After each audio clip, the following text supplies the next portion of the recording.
আসসালামু আলাইকুম। Dendron BD YouTube চ্যানেলে আপনাদের সবাইকে স্বাগতম। আপনারা অনেকেই আমাদের কাছে বাংলাদেশ ফার্মেসি কাউন্সিলের ফার্মেসি সার্টিফিকেট রেজিস্ট্রেশন কোর্সে পাশ করার পর সি ক্যাটাগরিতে রেজিস্ট্রেশন করার প্রক্রিয়া সম্পর্কে জানতে চেয়েছেন। আপনাদের আগ্রহের প্রেক্ষিতে আমরা আজ আলোচনা করব খুব সহজে নির্ভুলভাবে কিভাবে সি ক্যাটাগরিতে ফার্মাসিস্ট টেকনিশিয়ান হিসেবে রেজিস্ট্রেশনের জন্য বাংলাদেশ ফার্মেসি কাউন্সিলে অনলাইনে আবেদন করতে হয় এ বিষয়ে। আলোচনা শুরুর পূর্বে আপনাদের সকলের কাছে অনুরোধ, যারা আমাদের চ্যানেলে নতুন দয়া করে চ্যানেলটি সাবস্ক্রাইব করুন এবং পরবর্তী ভিডিও পাওয়ার জন্য বেল আইকনটি ক্লিক করুন। তো চলুন দেখে নিই আমাদের আজকের আবেদনটি সম্পন্ন করার জন্য কী কী ডকুমেন্টস লাগবে। আমাদের প্রথমেই লাগবে প্রোফাইল পিকচার, এসএসসি অথবা সমমানের সনদের কপি, ফার্মেসি পরীক্ষার প্রবেশপত্র, জাতীয় পরিচয়পত্র, ড্রাগ লাইসেন্স এবং অভিজ্ঞতার সনদ। এই সকল ডকুমেন্টস আপনাকে প্রথম শ্রেণীর কর্মকর্তা দ্বারা সত্যায়িত করতে হবে এবং পিডিএফে কনভার্ট করে পিডিএফ ফাইল আপলোড করতে হবে এবং ফার্মেসি কাউন্সিলে আপনাকে অবশ্যই সকল ডকুমেন্টসের অরিজিনাল কপি এবং সত্যায়িত অনুলিপি ফার্মেসি কাউন্সিলে আনতে হবে আপনার ভেরিফিকেশনের জন্য। যদি আপনি ব্যর্থ হন তাহলে কিন্তু আপনার আবেদনটি বাতিল হয়ে যাবে এবং বাতিলকৃত আবেদনের ফি অফেরতযোগ্য। তো চলুন আমরা শুরু করি।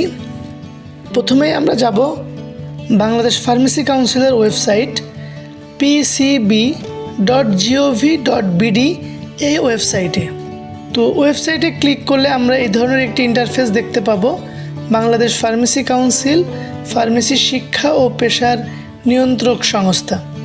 এই ওয়েবসাইটে ঢুকে ডান দিকে অনলাইন আবেদন, এখানে ক্লিক করলে নতুন একটি পেজ ওপেন হবে pcbapps.gov.bd।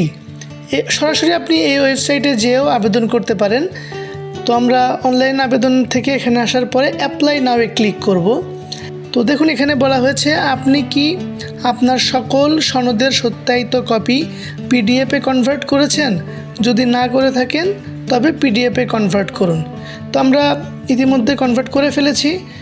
তো আমরা এখন নতুন আবেদনে ক্লিক করেছি। তো দেখুন নতুন আবেদনে আমরা ক্লিক করার পরে আমরা pharmacy technician category C select করব।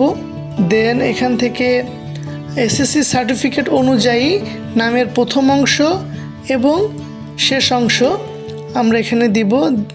এরপরে মোবাইল নাম্বার জায়গায় মোবাইল নাম্বার দিব, ইমেল অ্যাড্রেস, এরপরে আইডি এবং পাসওয়ার্ড দিয়ে আমরা রেজিস্টার করব। তো যখন আমরা রেজিস্টার করার সাথে সাথে আমাদের ইমেইলে একটি লিঙ্ক চলে যাবে।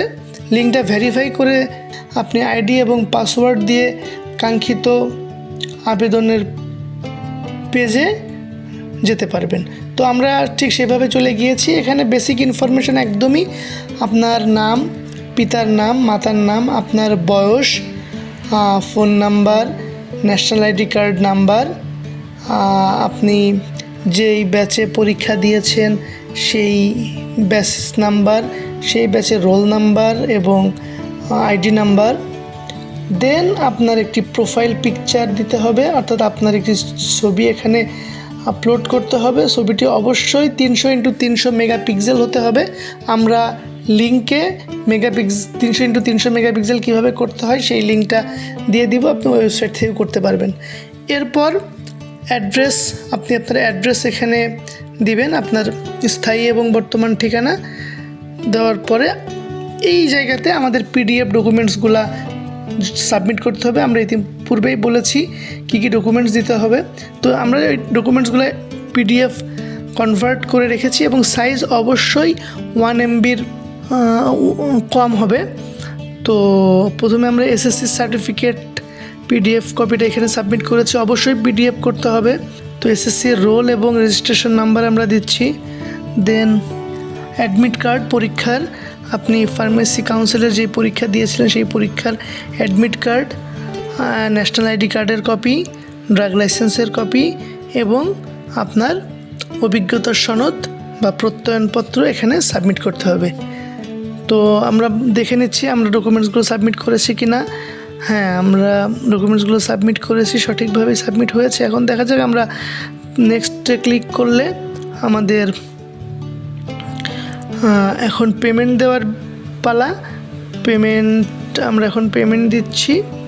তো এটা আপনি খুব সহজেই আপনি আপনার যে কোনো গেটওয়ে থেকেই পেমেন্ট দিতে পারেন। আপনি ক্রেডিট কার্ড, ডেবিট কার্ড অথবা মোবাইল ব্যাংকিং, অনলাইন ব্যাংকিং বিভিন্নভাবে দিতে পারেন। তো আমরা বিকাশ সিলেক্ট করেছি, বিকাশ সিলেক্ট করে আমরা বিকাশ থেকে পেমেন্টটি করছি। তো এটি খুবই সহজ প্রক্রিয়া, আপনি খুব সহজেই আবেদনটি করতে পারবেন। আমাদের ইতিমধ্যে আবেদন হয়ে গিয়েছে, দেখুন আমাদের আবেদনটি কনফার্ম হয়ে গিয়েছে। তো এখন আবেদনটি কনফার্ম হয়েছে কিনা দেখার জন্য আমি আবার লগ ইন করছি। লগ ইন করলে ঠিক এই ধরনের একটি পেজ দেখা যাবে, যেখানে ডকুমেন্টসগুলোও আমি দেখতে পাবো কী কী ডকুমেন্টস আমি আপলোড করেছি। তো আপনি এভাবে খুব সহজেই আবেদন সম্পন্ন করতে পারবেন। তো আপনাদেরকে বলে রাখি, আবেদনটি সম্পন্ন করতে হলে কোনোভাবে আবেদন ভুল করা যাবে না। যেভাবে আমরা আপনাদের সাথে শেয়ার করলাম ঠিক সেভাবেই আপনাদের আবেদনটি সম্পন্ন করতে হবে। ধন্যবাদ সবাইকে।